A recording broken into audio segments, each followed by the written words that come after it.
running around, throwing that dirt all on my name. 'Cause you knew that I'd call you up.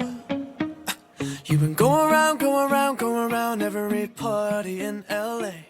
'Cause you knew that I Hai, Assalamualaikum. Hari ini kita belajar tentang teori Levi-Vygotsky. Di sini kita akan belajar bersama dengan Kak Firda.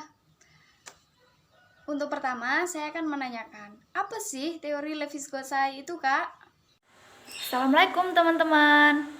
Hari ini saya Firda Nur Anissa dari kelompok 13 akan menjelaskan tentang teori Vygotsky. Ada yang sudah tahu tentang Vygotsky? Simak yuk. Jadi, Lev Vygotsky adalah seorang psikolog asal Rusia yang dikenal atas kontribusinya dalam teori perkembangan anak. Salah satu hasil kerjanya yang dikenal di bidang psikologi anak adalah merumuskan konsep Zone of Proximal Development. Nah, teman-teman, pada udah tahu belum inti dari teori Vygotsky?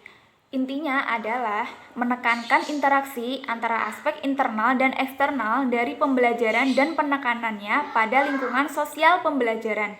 Karena menurutnya fungsi kognitif manusia berasal dari interaksi sosial masing-masing individu dalam konteks budaya.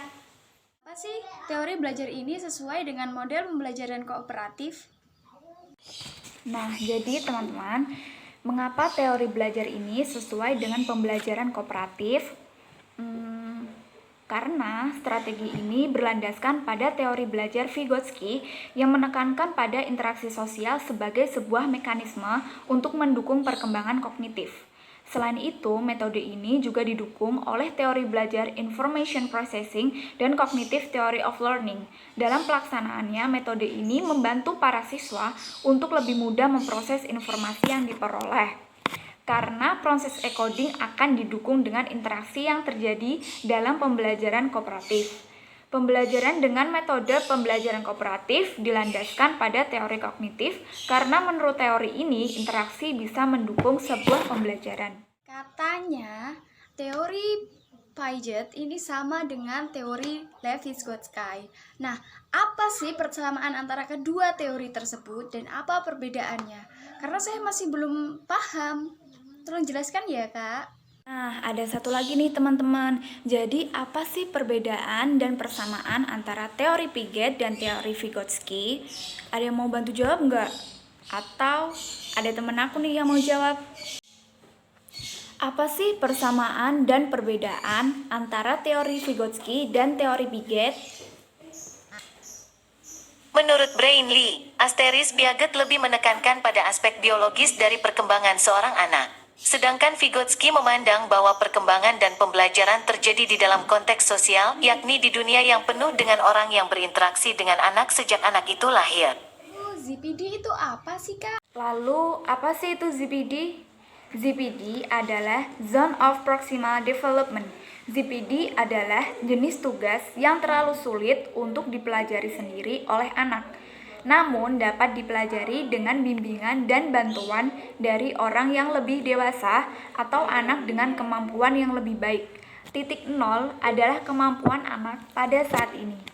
Nah, dalam teori Levi-Vygotsky ini katanya dia menekankan scaffolding. Nah, scaffolding itu apa sih, Kak? Apa termasuk metode atau apa? Kalau metode itu metode yang seperti apa, yang bagaimana? Lalu, apa itu model pembelajaran scaffolding?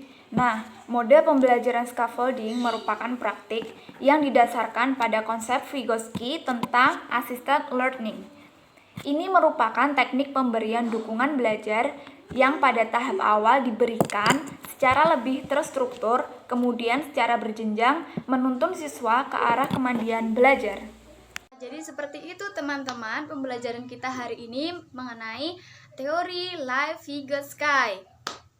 Selamat belajar dan semangat selalu, jaga kesehatan. Terima kasih. Wassalamualaikum warahmatullahi wabarakatuh.